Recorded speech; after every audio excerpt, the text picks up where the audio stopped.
महसूल सप्ताह निमित्त आज खोपोलीत छत्रपती शिवाजी महाराज राजस्व अभियान संपन्न झाले।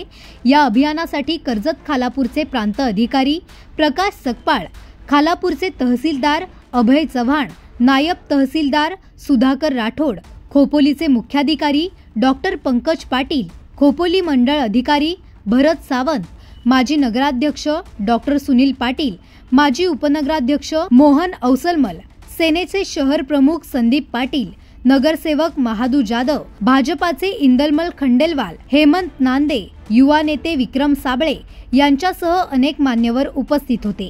या शिबिरात रेशन कार्ड बनवणे, सातबारा बनवणे, उत्पन्नाचा दाखला, EWS दाखला, आधार कार्ड काढणे व अपडेट करणे, डोमेसाइल दाखला, ज्येष्ठ नागरिक दाखला यासारखे अनेक दाखले देणे व अनेक योजनांचा फायदा नागरिकांना उपलब्ध करून देण्यात आला। यावेळी प्रांत अधिकारी प्रकाश सकपाळ यांनी या महसूल सप्ताहाची माहिती प्रसार माध्यमांना दिली। दरवर्षी महसूल विभागाकडून 1 ऑगस्ट हा महसूल दिन साजरा केला जातो। अर्थात 1 ऑगस्ट पासून शेतकऱ्यांचं नवीन वर्ष सुरू होत असतं। महसुलानिमित्त जे काय आमचा महसूल वर्षाची आम्ही थकबाकी किंवा जे महसूल आम्ही गोळा करतो त्याचं 21 जुलैला त्याचं ऑडिट होतं आणि 1 ऑगस्ट पासून नवीन महसूली वर्ष सुरू होतं। दरवर्षी 1 ऑगस्ट जरी साजरा करत असलो तरी यावर्षी सन्माननीय मंत्री महोदयांच्या सूचनानुसार पूर्ण सप्ताह आम्ही हा महसूल दिन म्हणून साजरा करण्याचं नियोजन केलेलं आहे। त्याचाच एक भाग म्हणून प्रत्येक दिवशी 1 ऑगस्ट पासून ते 7 ऑगस्ट पर्यंत प्रत्येक दिवशी विशिष्ट काहीतरी असं एखादं काम करायचं आहे की ज्यामुळे आमचे जे सामान्य लोक आहेत, गोरगरीब जनता आहे, शेतकरी बांधव आहेत, विद्यार्थी आहेत, यांचे जे काही जीवनावश्यक ज्या काही गोष्टी आहेत त्यातलं त्यांचं काहीतरी काम होऊ शकतं। जसं की 1 तारखेला आम्ही आमच्या महसूल कर्मचाऱ्यांसाठी राबवला, तसेच 2 तारखेला आम्ही जे ग्रामीण भागातील आणि शहरी भागातील ज्या गरीब लोकांचं शासकीय जागेवर निवासीकरणासाठी अतिक्रमण आहे ते नियमानुकूल करण्यासाठीचा कार्यक्रम होता। त्या अनुषंगाने केलेलं कामकाज असेल।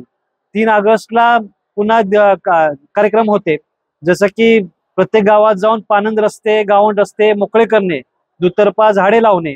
4 ऑगस्ट हा दिन आहे तो छत्रपती शिवाजी महाराज महाराजस्व अभियान राबवण्याबाबत, म्हणजेच यापूर्वी आपण हा कार्यक्रम राबवतच होतो महाराजस्व अभियान, परंतु विस्तारित स्वरूपात गावामध्ये जाऊन आमच्या विद्यार्थ्यांना दाखले देणे, आमच्या लोकांचे रेशन कार्डचे प्रश्न असतील, सातबाराचे प्रश्न असतील, इतर कुठे निवडणुकीसारखेच ओळखपत्र असेल, ॲग्रिस्टॅगची नोंदणी असेल, आधार कार्डची नोंदणी असेल, असं जागेवर जाऊन काम करायचं होतं। त्याचाच एक भाग म्हणून आज खोपोली शहरामध्ये अशा प्रकारचं एक सुंदर नियोजन केलेलं आहे आणि या ठिकाणी आपण कार्यक्रम आयोजित करत आहोत। आता मी म्हटलं त्याप्रमाणे सर्व विभागाचे सुद्धा याच्यामध्ये समावेश आहे आणि तशा प्रकारे आपण इथं काम करत आहोत। आता आज खोपोलीमध्ये अतिशय चांगला कार्यक्रम पार पडत आहे, त्याबद्दल या ठिकाणी आले सर्वांना मी धन्यवाद देतोच। परंतु यापुढचे जे आमचे कार्यक्रम आहेत 5 तारखेला, 6 तारखेला, 7 तारखेला, 5ला जसं की DBT साठीचं जे आहे की जे आमचे संजय गांधीचे लाभार्थी असतील त्यांना त्याचा लाभ देण्यासाठी जे अजूनही काही लोक राहिलेले आहेत त्यांची नोंदणी करून घेणे। नंतर वाळू धोरण आहे आमचं 7 तारखेला, त्या वाळू धोरणानुसार ते तळागाळापर्यंत पोहोचवणे, अशा प्रकारचं कामकाज करायचं आहे। नंतर 6 तारखेला जे आमचे मोठ्या प्रमाणात काही ठिकाणी अतिक्रमण आहेत त्याबाबतची अतिक्रमण हटाव मोहीम ही घ्यायची आहे। तर अशा प्रकारचं प्रत्येक दिवशीचं नियोजन केल्याप्रमाणे पूर्ण खालापूर तालुक्यासह कर्जत तालुक्यामध्ये माझ्या सब डिव्हिजनमध्ये हा कार्यक्रम आपण आयोजित करत आहोत।